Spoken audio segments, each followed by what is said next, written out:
Hello, everybody. I'd like to welcome you all to the session Building a Sustainable Economy, which is part of the 9th annual NERI Labour Market Conference.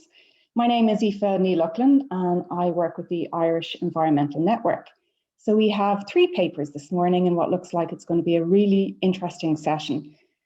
Each of the speakers will present for 15 minutes each, and then afterwards there'll be 5 minutes for questions and answers. So I'd ask that you please submit your questions through the Q&A function rather than the chat function, please, as it's just a bit easier for us to collate.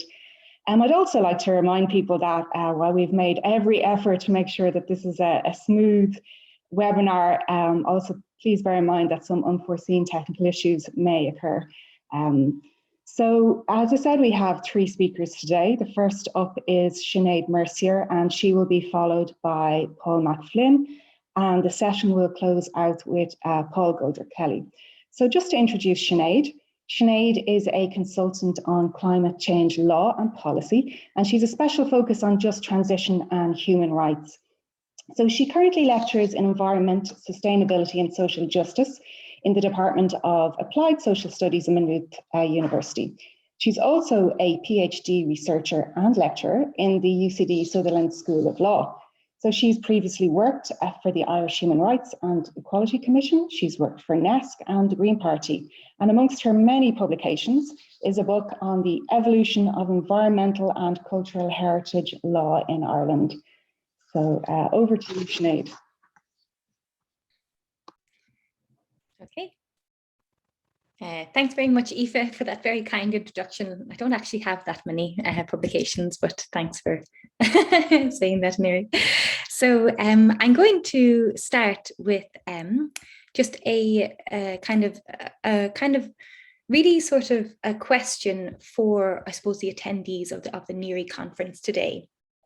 So this presentation on Ireland's energy system, through my work on just transition with the National Economic and Social Council and also with the Green Party and also as well in preparation for my PhD, I started to kind of look at how just transition was actually about previous unjust transitions that had occurred in the UK, in Australia, and in the US as well, and Germany.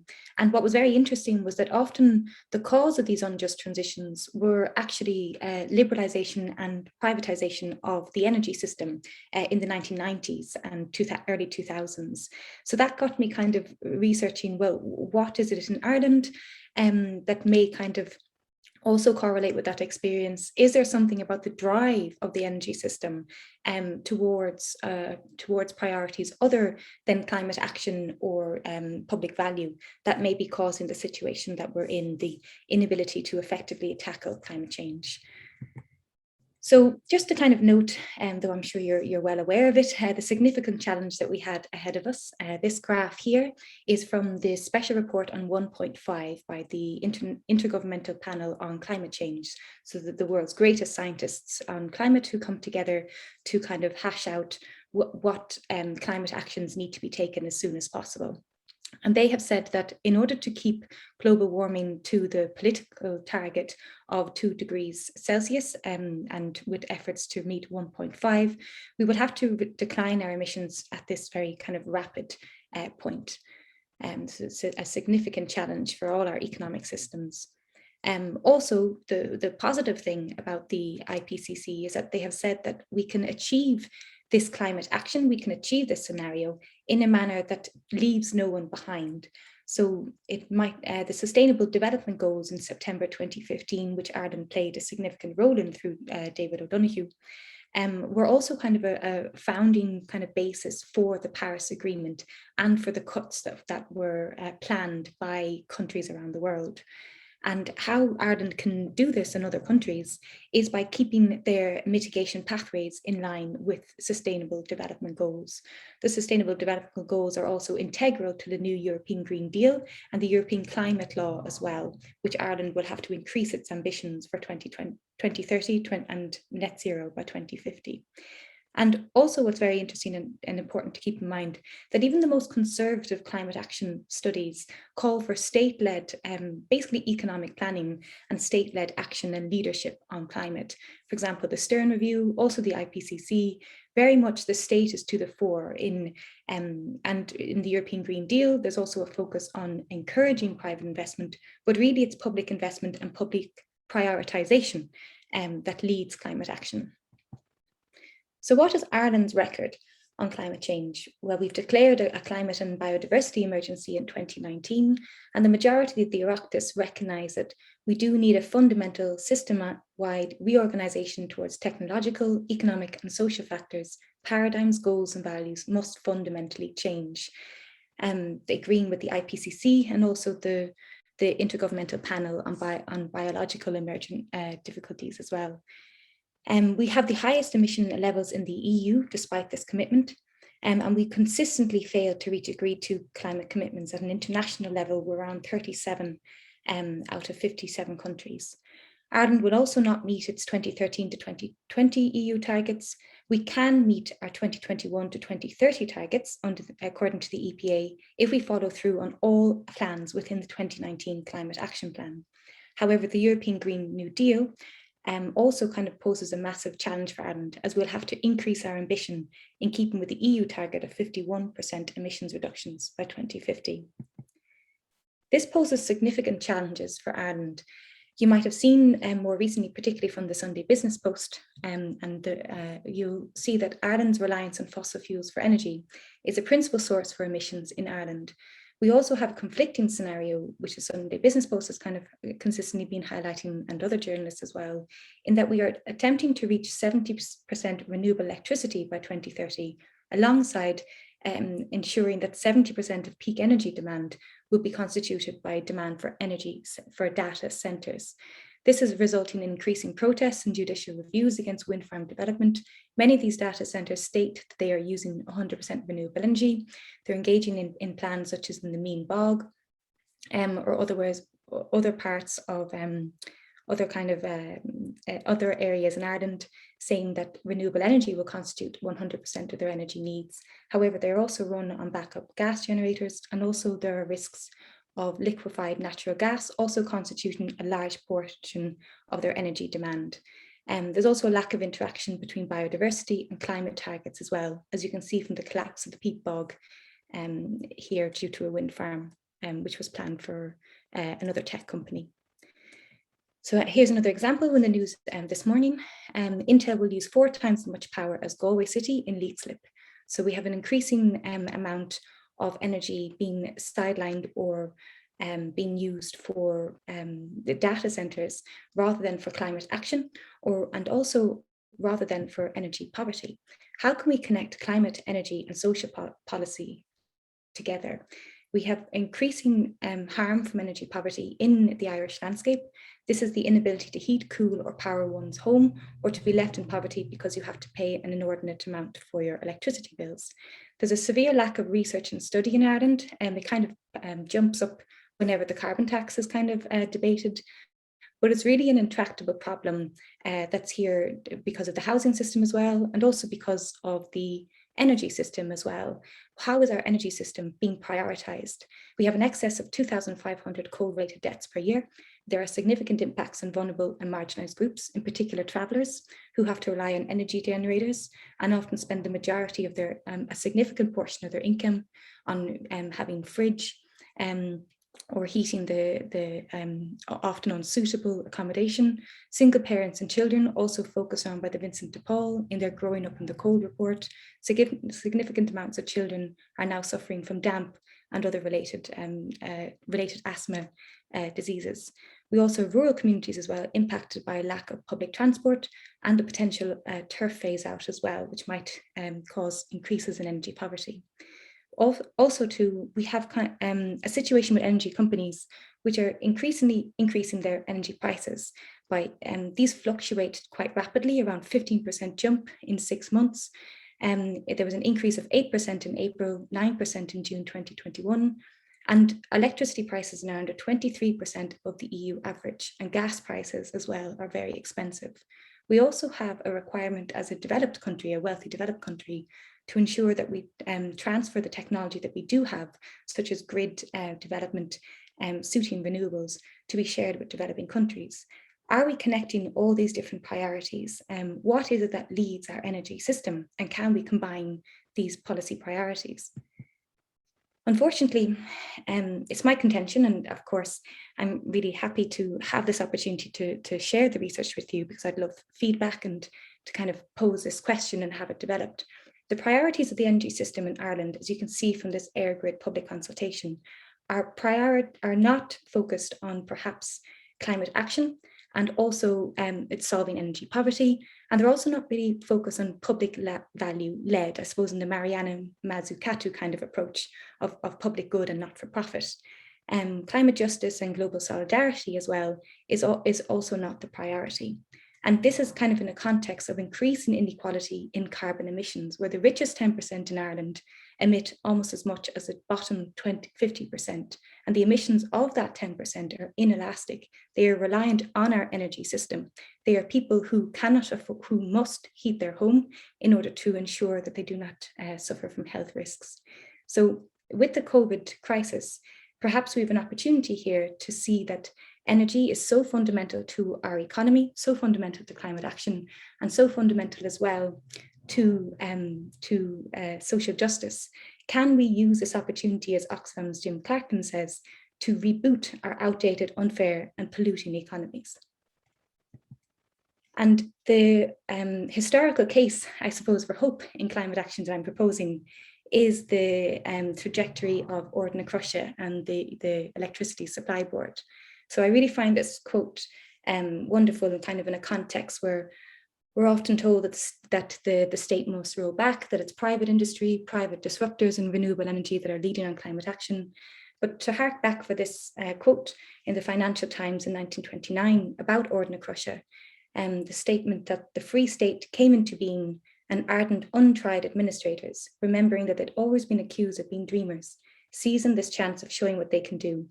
They had thrown on their shoulders the not easy task of breaking what is in reality an enormous inferiority complex. And the Shannon scheme is one, and probably the most vital of their methods of doing so. So we must understand that Ardnaerusha has been used quite regularly in kind of climate action research. So there's brilliant work by the Mary Centre, by Fionn Regan and UCC.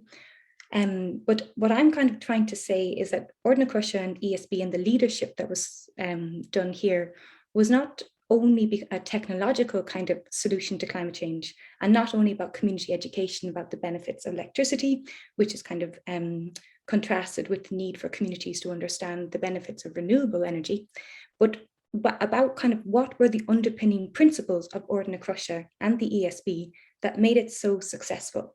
Why is it that the Ardnaerusha kind of evokes such a positive memory and a positive sense in the Irish psyche? And can we look to that as an example for what we must do now, the kind of dreaming that we must do now on climate action? And my question is, has Ireland previously delivered a just transition? So in the 1920s, we were in far more difficult circumstances than we are now, yet we still managed to donate the equivalent of 20% of our GDP, roughly the cost of the banking sector bailout, 40 billion, into creating the ESB and Ardnaerusha. And we created the world's first state energy company, though I'm told South Africa may have done it before us.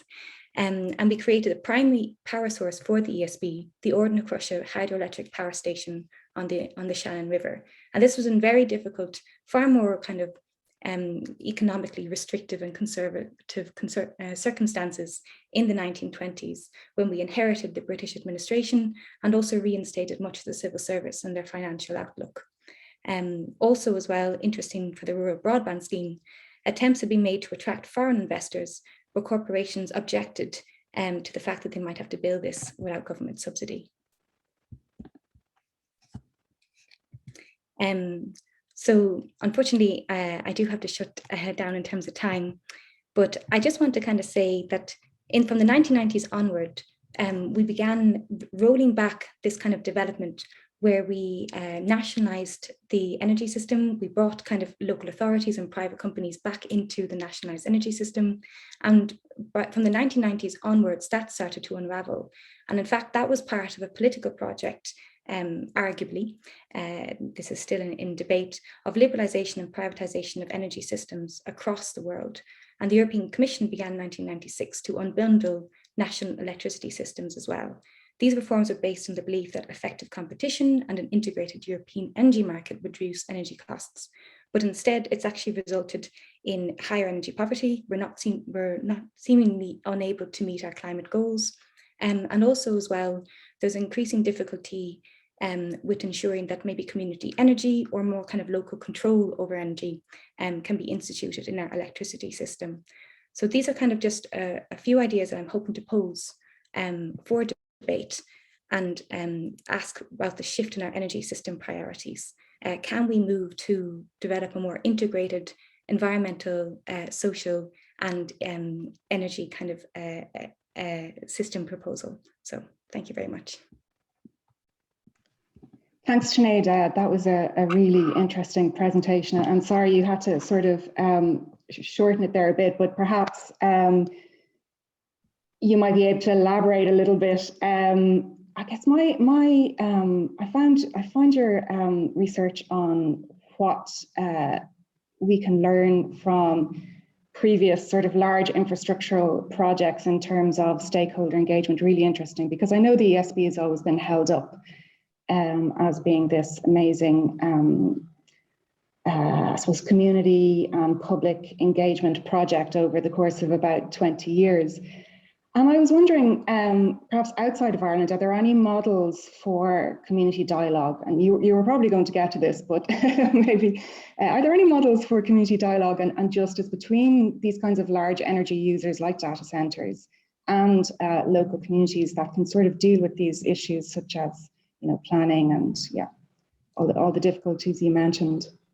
Yes, well, I suppose I should mention as well, I meant to get to the point that the Ardnaerusha was very damaging for biodiversity in terms of the European eel, which is quite endangered in Ireland, probably as a result. So there need to be improvements in that area.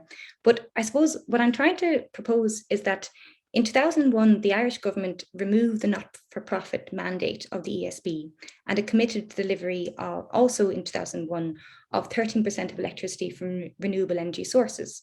So it tried to kind of do the two things at once and didn't achieve the renewable energy commitments because it was focused on profit rather than climate action. So it had removed the ESB's mandate to deliver rural development, to deliver climate, hopefully, potentially climate action and public value, and not-for-profit kind of focus on affordable access to electricity. And for me, I think that's really what public consultation is about. It's not about ensuring that communities accept large-scale wind development or large-scale infrastructural development in general. It's about what is the purpose of that infrastructural development in the first place.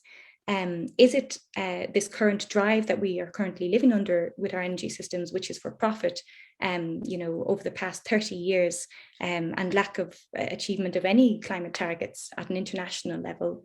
Or is it focused on, you know, energy efficiency, which is still a voluntary target at EU level, as compared to the electricity directives and the renewable energy directives, both of which were mandatory up until more recently? So why is it that the first renewable energy fuel, which is energy efficiency, is voluntary, while the ones that are facilitate, you know, expansion and accumulation, why are they, which we know now is causing the climate crisis, this focus on GDP growth at any cost, that is contributing to the climate crisis, and yet we are not, yet we're not reorientating our energy system to public value, though we know we're kind of caught in this constant hamster wheel of damage. And I think maybe it's time to kind of ask about the new role for the ESB in this future. Can we bring it back to community ownership and public ownership, perhaps? Is that something that we could do? Would it be beneficial for climate action and communities facing large infrastructure projects? That's great. Thanks a million, Sinead. So next up is Paul MacFlynn, who is co-director of the Nevin Economic Research Institute, and he is based in the Belfast office. So Paul leads on NERI's analysis of the Northern Ireland economy, and that includes analysing the impact of the UK's departure from the EU. His other main interest areas include regional productivity, the all-island economy, and the future of work. He's a graduate of UCD with a BA in Economics and Politics, and the University of Bristol with a MSc in Economics and Public Policy, specialising in the economic impacts of political devolution in the UK. Over to you, Paul. Okay, thanks very much. Can everybody see that all right? It's fuzzy on my screen. Yep. Yep. I see that, Paul. Grand stuff. Okay, so I know this is a session about the just transition and climate change, and I will get there eventually. But this is where I'm going to start from the pandemic and looking at what happened to Social Security as we faced into the crisis.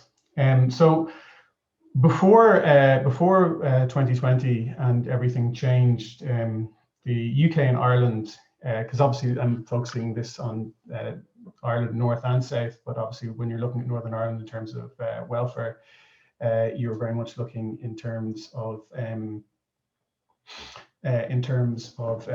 UK level, that both operated in terms of unemployment insurance or unemployment payments amongst the least generous systems in the developed world, particularly compared to European peers. And actually, the UK and Ireland are one of only a handful of European countries that still operate flat rate schemes for unemployment payment. Obviously, along comes the pandemic, and it was suddenly decided that that system was not going to be capable of dealing with a large-scale disruption, particularly a large-scale disruption to the labour market imposed by government policy. And my train of thought on this is that we shouldn't see the reforms that were put in place as the new policies and payments that were put in place as something that should live and die with the pandemic era. We are looking obviously at the implications for our labour market of finally beginning to tackle the climate crisis. And I think that there are important lessons that we need to learn from the experience we've just been through. And that in particular we shouldn't think of Social Security in terms of purely the costs to the public exchequer, but in terms of its wider benefits as well. So sorry immediately for this graph already. I'm not sure if you can see the bottom of it there with that. There we are.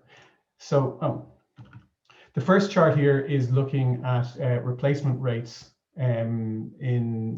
for a single worker with no dependent children who becomes unemployed, and what payments they're receiving after 5 months being unemployed. And this is purely looking at what they get in terms of unemployment payments, not other benefits that may accrue to them for housing or other allied services. Purely looking at what the unemployment payment is. And what you can see here, obviously, is that both the UK and Ireland are very much at the bottom end of the scale. So this is the replacement rate net, what the unemployment payment is as a percentage of the net earnings that the person received whilst they were in employment before. And this is looking at somebody who earned 2/3 of the average wage in their country. And as you can see there, in Ireland, it's a 37% replacement rate versus the UK of 17. And this is for 2019, so this is before the crisis hit. I should say as well, if you see the countries that are below or in between Ireland and the UK, they're European ones are Romania, but Malta and Poland, should note it, are two of the other handful of European countries that also make flat rate payments for unemployment. If we look just briefly at the same person and change it to look at if they worked, if they earned rather than earning 2/3 of the average wage, if they actually earned the average wage, what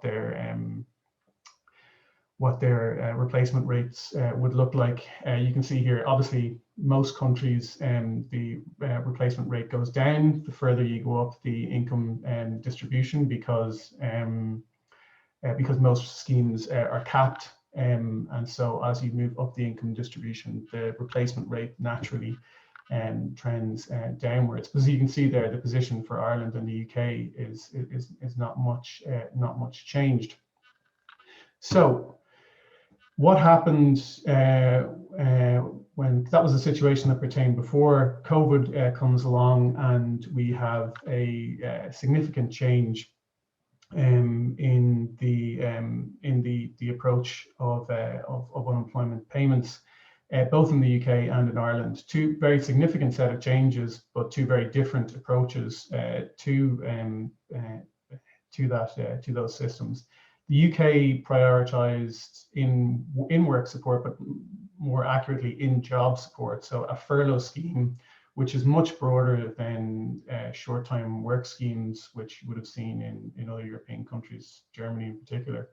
So the coronavirus job retention scheme, as it became known, gave 80% of gross pay to employees in affected firms. That was capped at a monthly payment of £2,400. The idea of the furlough scheme being that obviously it would maintain the link between employees and their employer, and that as and when restrictions could be lifted, the goal being that people could simply slot back into the jobs that they were in before. Obviously, that for many that won't have happened. A lot of firms have just simply been destroyed or changed too significantly, and so there is still a significant requirement for the intervention, which does not appear to be within the UK government's future plans. In Ireland, there was the approach initially moved to out of work support, so boosting unemployment, the existing unemployment payment structure, beginning with the pandemic unemployment payment. And all it is in essence is obviously a much more generous unemployment benefit, more generous version of the system that's in there, arguably with less conditionality attached. Ireland obviously eventually introduced its own wage subsidy scheme, the TWSS, and then all the other iterations that and all the other acronyms that have been attached to it in its short existence. But essentially, it is just a short-time work scheme, as the payments that are made to employers only incentivize them to keep on an employee if there is actual work, and if there are hours of work to be had. If there are no hours of work to be had, that worker is as good being on PUP. So that's, in terms of unemployment, that's where the dial shifted. And as we look what these two sort of sets of reforms to both systems did for the respective replacement rates, we can look at the UK first here, and this is showing in the left-hand side sort of what the situation would have been before. If somebody was earning 2/3 of the average wage, they were looking at a gross income of 28,000, which resulted in a net income of just over 22,500. If they were made unemployed in 2020, absent the interventions that were there, they would have gone on to receive an annualized job seekers allowance payment of just under £5,000, giving rise to a replacement rate of 22%, which is slightly above the percentage that would have the replacement rate, which would have you would have seen in 2019, because there was a small uplift in universal credit for 2020.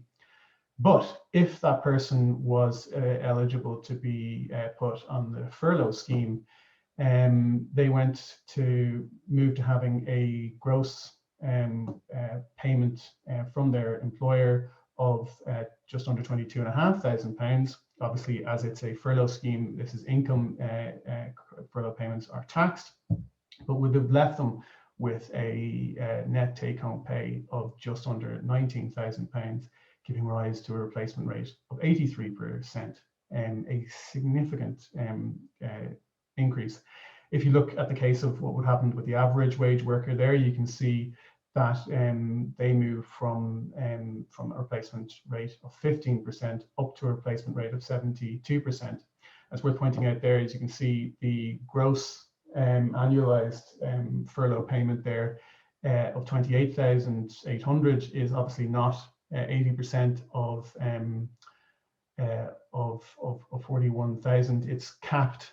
Obviously, it reaches the cap of 2,400. So that's the max that they can get. But the replacement rate resulting there is 72%. When we look at the Republic of Ireland example, in 2020, if you had a gross income, which was 2/3 of the average wage, you were looking at just over €31,000, arising in a net income of 26,300 euro. If you were put onto job seekers benefit, you were looking at £10,500, an annualized payment, £10,500, giving rise to that replacement rate of 40%. Once again, slightly higher than 2019, as you would have seen in the previous charts. If instead you put that person on the PUP, they are moving to a net income of 18,200, moving to 69% replacement rate. And similarly there, then again, with the average wage worker moving from a replacement rate of 30% to 52%. So a lot of the commentary so far with these payments is that these are extraordinary times and they're extraordinary payments, and there's not a chance that these could ever be sustained.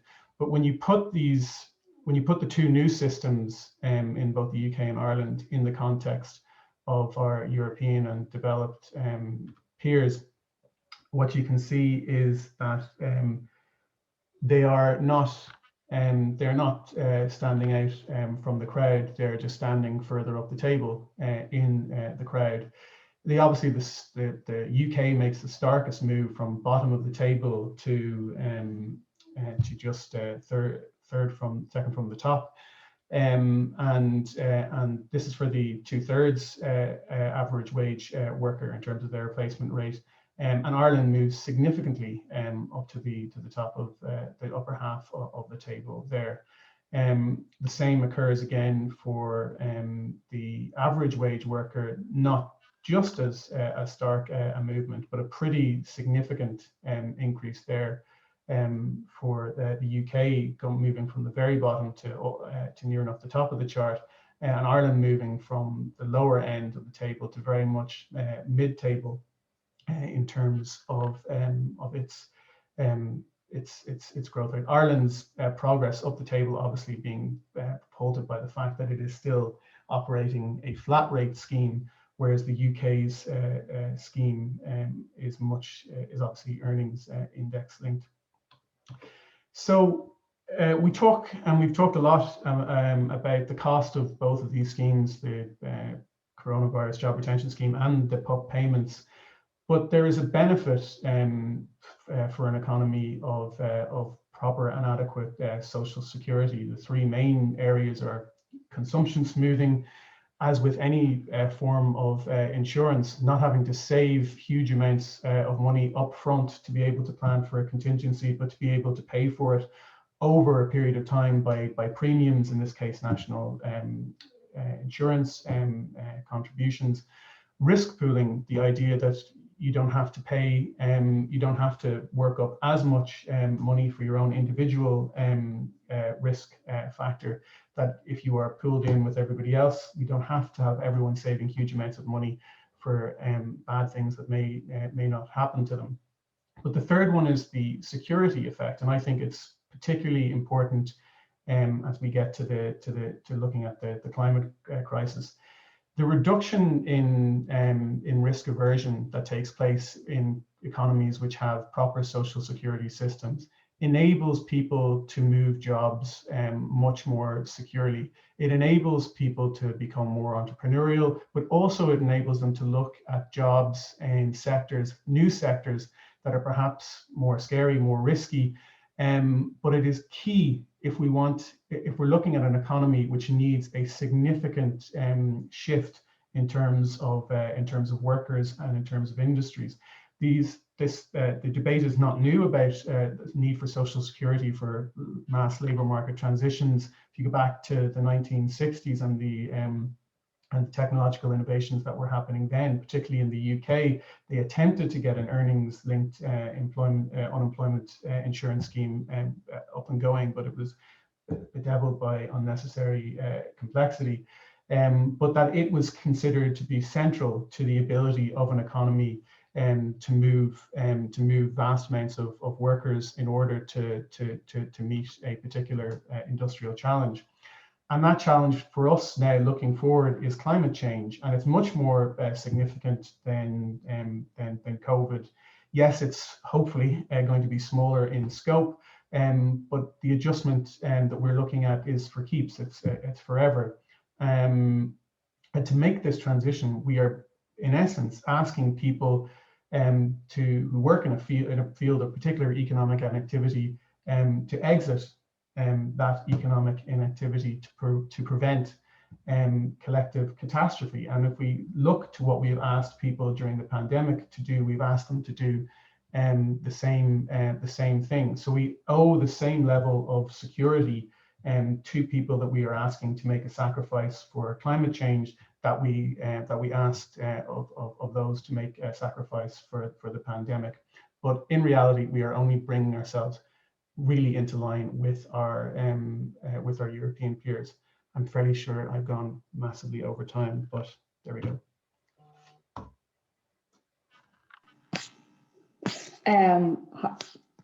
Sorry about that. Thanks a million, Paul. Yeah, we're pushing up on 20 to 11 now, so we might move forward with Paul Goldrick-Kelly. And then if there are any questions for Paul MacFlynn as well at the end of Paul Goldrick-Kelly's presentation, we could perhaps take the two together if that's okay. So just to introduce Paul Goldrick-Kelly, he is an economist at the Nevin Economic Research Institute in Dublin.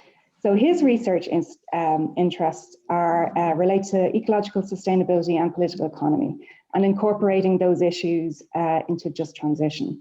So he's a graduate of UCD in economics, and he's currently engaged in collaborative doctoral research with NERI Maynooth, researching carbon lock-in and how it is manifested and propagated through institutions. He's also researched and written in many other areas, including healthcare, housing, tax and revenue. So I'm just going to hand over to Paul now. Thank you. Thanks, Aoife. Yeah, as mentioned, this is, I suppose this presentation is offering a little bit of background. I suppose it's early doors in the project, and that's, I'll defend myself with that proviso. To a project that'll kind of engage in this work and look at whether this concept is occurring in Ireland and comparing it to other contexts to maybe find out how we might break it. But just to begin to sort of introduce what I'm talking about here, the main question that I suppose this offers something of a tentative explanation for is we can observe out in the world the presence of low carbon technologies, alternatives, and they're becoming increasingly viable. Some of you may be familiar with the cost curves that you've seen for the likes of solar energy production or the cost of wind farm generated energy. And yet, despite their increasing viability in many senses, we're still finding it difficult to steer the ship away. We're still finding it difficult to cut our emissions to the extent that we know we have to. So the question that arises on that basis is why? Why should that be? So Unruh in 2000, I think it was a development on his doctoral dissertation. So he pioneers the concept of carbon lock-in.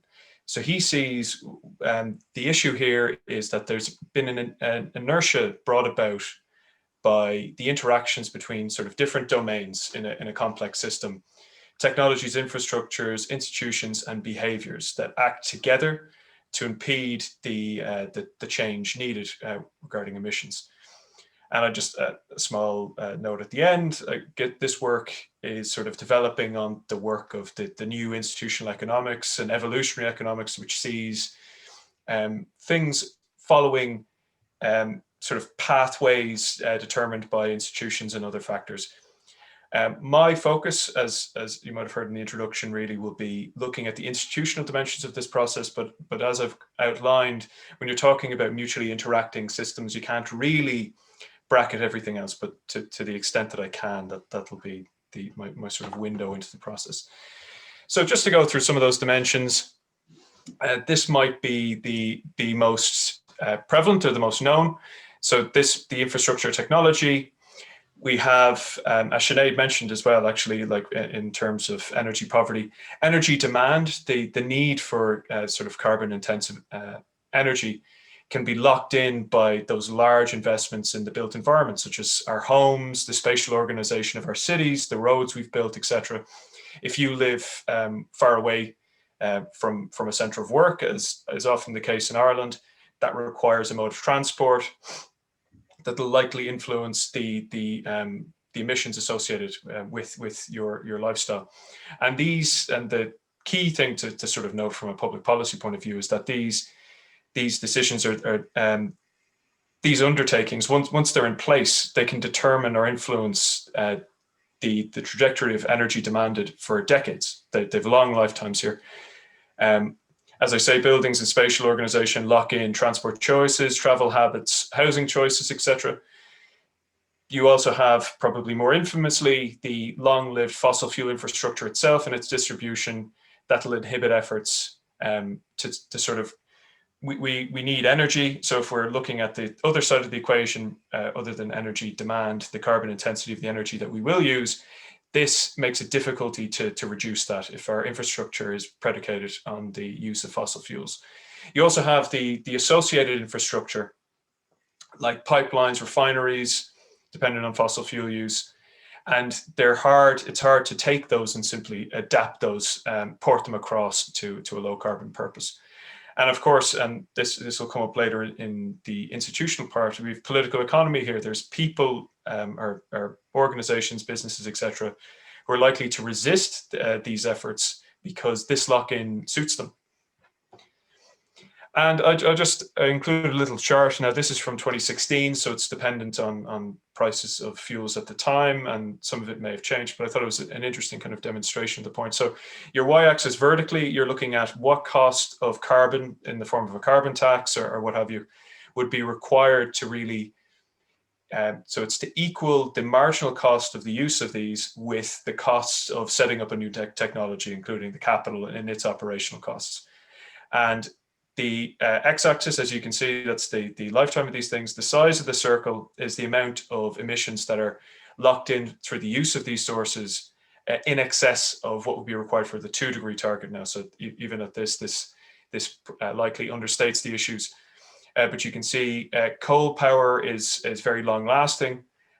So that's a particularly harmful, but it's not actually that costly to set or the carbon price doesn't have to be extremely high to get people to sort of switch away, or for it to be equally attractive financially to low carbon alternatives. So you have more difficult transitions there, such as airplanes, etc. And the colors are more just a sense of, it's more qualitative, the sense of inertia kind of generated by potentially entrenched subsidies or the skill sets involved in that. So it's a sort of qualitative measure of I think it's techno-institutional lock-in. So just to move on, so the other dimension there, we have behaviors. So sometimes this is framed as an incentive problem, free rider problem. I wouldn't sort of gainsay that as an issue, but I think it might be overstated in some conceptions of this. So that would be free rider problems. Classically, there's benefit to me, and there's a mismatch between the incentives I face as an individual and that of the collectivity. So we have a classic sort of prisoner's dilemma, perhaps style situation. There's also, I mean, this sort of engages a bit of psychological work. So you'd have things like habit formation, the avoidance of risk. Most people will kind of continue with something they're used to, and they'll avoid the risk of something that's uncertain. So on occasion, you'll sort of, a lot of the research here, to take a choice like that, you'll need to sort of interrupt the continuity of what you're doing. And at that point, people are a bit more open to taking on something new or acting in a new way. Beliefs about climate change are quite significant here. Though, as you say, part of this lock-in process, sort of many people, particularly in Ireland, kind of recognise the importance of climate change here, but at the same time, we've had difficulty to this point really kind of steering the ship away from this. There's also, I think, and perhaps this is part of that sort of institutional focus that I'm bringing to it. There's structured behavior here. So we're socially embedded, and this frames and limits our choices, social norms, institutions, technology, etc. So an example brought up in the literature is in the 1940s, it was fairly common to use the bicycle as your dominant mode of transport. And this is even looking at this issue beyond, the need to kind of travel further. But this is, that should be the takeoff of the car, rather. As the car became sort of increasingly sort of used, all the infrastructure around it privileged car use, and it became something of a social norm. So even for short trips, increasingly the car displaced the bicycle. And just to make the point, and Sinead made it too, there's also in some of the literature looking at the social sort of determinants of emissions, you see a link between inequality. And significantly, this is in terms of what the top are doing rather than just, so Gini would measure inequality across the whole distribution, but these equations or these studies that look at it as a determinant, look at sort of what the top 10% are earn or consume relative to the bottom, and those are a lot more significant predictors here. And you can possibly attribute that strong signal to something like status consumption. Veblen notably brought up that as a potential influence of people's activities. And as I say, that's consistent perhaps with observed inequalities in lifestyle emissions by wealth and income. And lastly, just for the carbon dimensions aspects of this, you have institutions. And they're a bit distinct, and I think from my perspective, interesting in that institutions are designed to lock something in. Institutions are designed to sort of propagate continuity in a system. So in that sense, they're a bit more deliberate than you might have in terms of the technology examples often mentioned in technology infrastructures is the likes of the formation of our keyboard, something ostensibly kind of random, just through use, network effects becomes the norm, VHS, etc. Whereas this, it's a lot more deliberate because people can test institutions and trying to build them. So that's, again, where political economy comes in here. So you have a subjective contest by different actors, and they try to shape it to reproduce the status quo, I guess, if it's beneficial to you, or challenge it.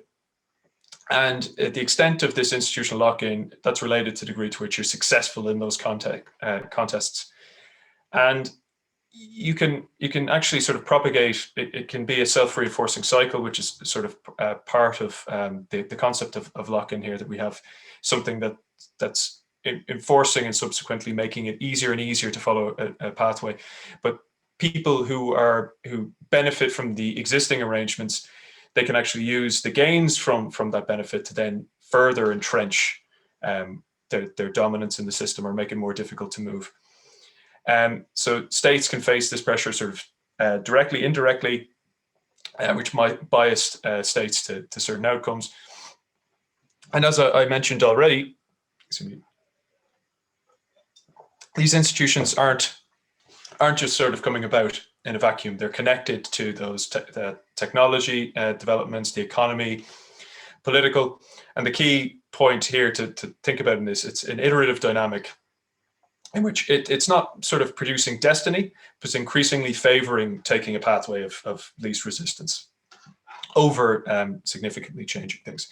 So this, you can see this carbon lock-in as a particular case of path dependency.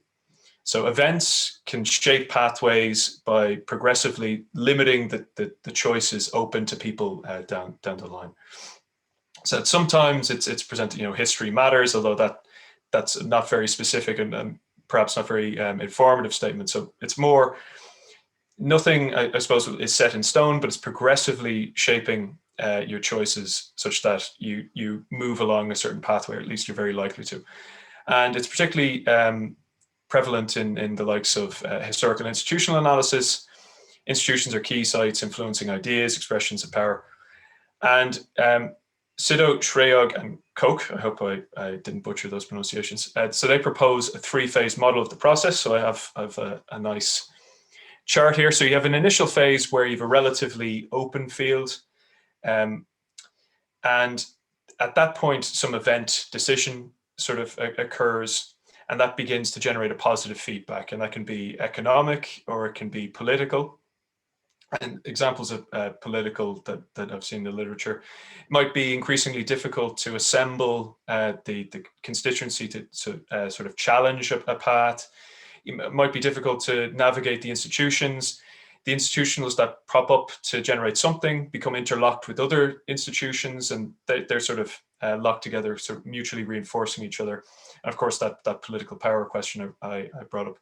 So phase two, you see that the path is becoming increasingly less open. That positive feedback is generating a fairly fixed pattern, and it's fairly structured. So you lose flexibility here.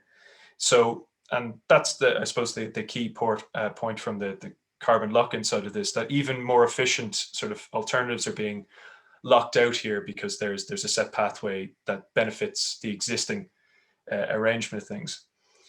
And then finally you get the path dependence, I suppose, where things are locked in. And I suppose hopefully, as generated in, or the sort of hopeful side of this literature, is that potentially you might be able to unbreak that path dependent pattern and bring yourself back to phase one. So in terms of the institutions here, Mahoney, he points out that so different theories, it depends on perhaps your theories of how institutions reproduce themselves, and they have implications for what needs to happen. If institutions are merely a function of people looking at it in terms of cost benefits, the costs of me changing exceed the benefits of it, then likely competitive actors learning will sort of change the incentives facing people, and that if you get kind of competition in there, that might solve it. If institutions are sort of serving some purpose, a sort of functionalist explanation, you might need some external shock to the system to knock them out. Elite explanations, if the institutional configuration that you're talking about is existing to sort of reproduce power, you'd have to challenge that power. Legitimation, if institutions exist because of what we think they do or kind of what's perceived, then we need alternative frames to challenge them. And there's sort of, you can think about this in terms of endogenous, so kind of within institutions or systems, or exogenous, that external shock. So a lot of the time in this path-dependent literature, they sort of see big periods of stasis where very little is happening. You might get an external shock, and at which point things sort of shake. And at that point, it's sort of more open to change, and that locks in stasis again. But some actually think that this sort of understates the extent to which institutions are continuously undergoing change. They continuously have to reproduce themselves, and are continuously being nudged in different directions.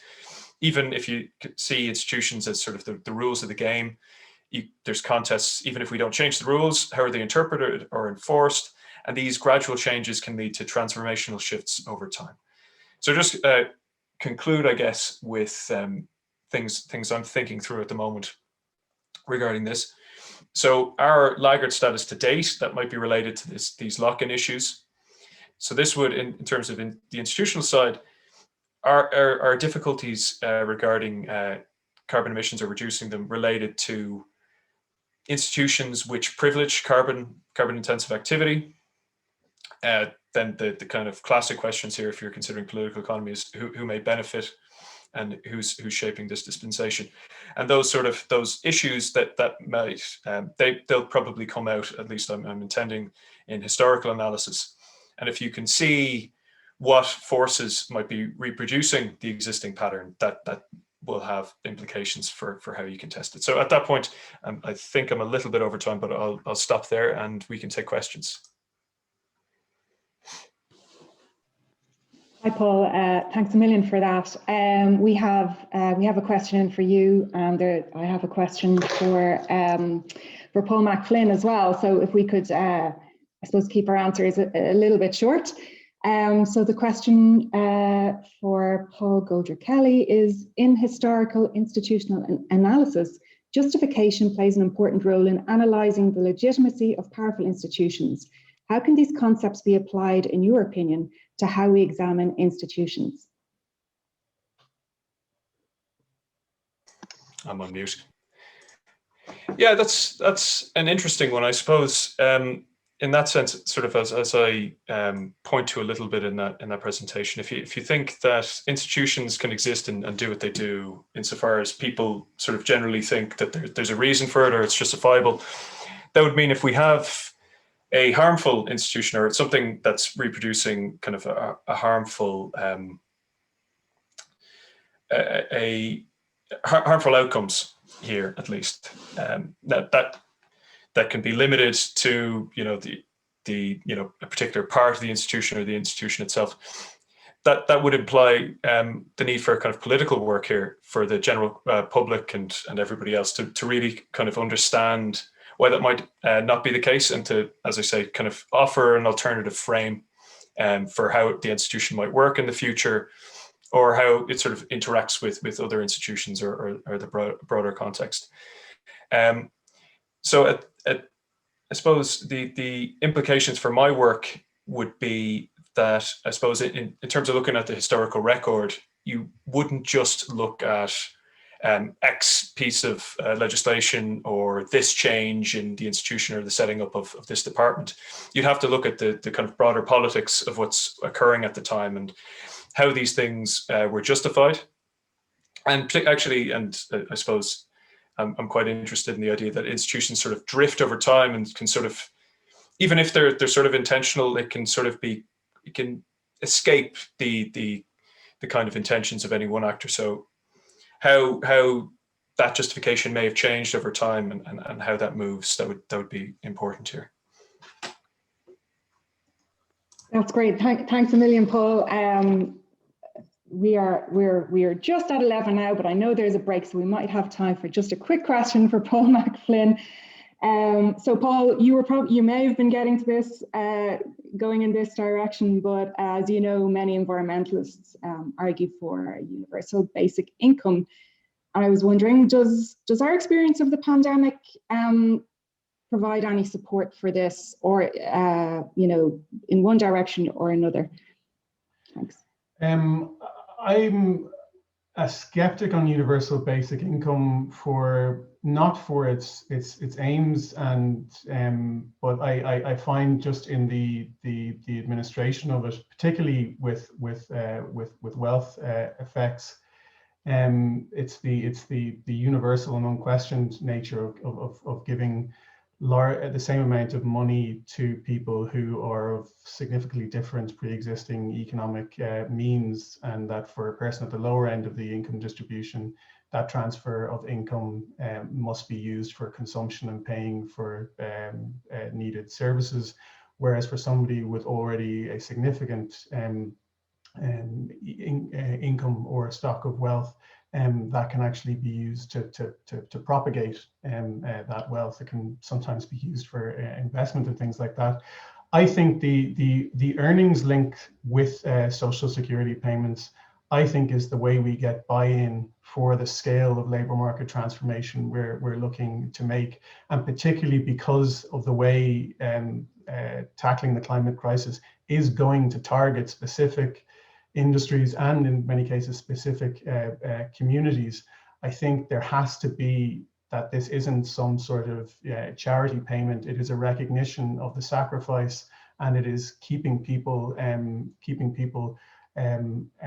you know, at the labour market status that they have achieved. And I think not only is it fair, but I also think it actually is more likely to lead to greater buy-in to that transition, and to ultimately, I think, make it more fruitful. That's great. Thanks, Paul. I know, Sinead, you want to jump in quickly there.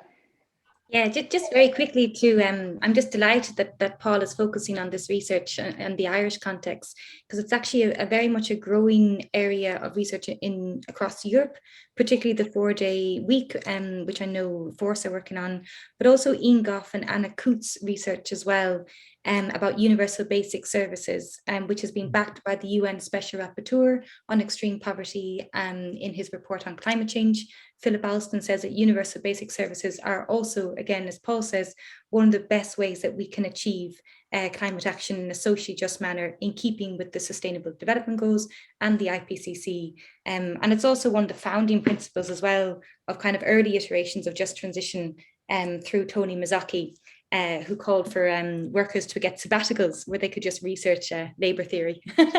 So it'd be very, yeah, I think that's a brilliant idea. So looking forward to more work on that.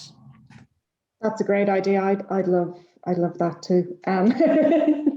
Listen, we're actually only 4 minutes over time, so I think everyone is to be congratulated on that. I'd really like to thank the panelists today for their interesting, well-prepared and very provocative presentations. And I'm only sorry we didn't have more time sort of to delve deeply into each one, because, you know, they all deserved an hour.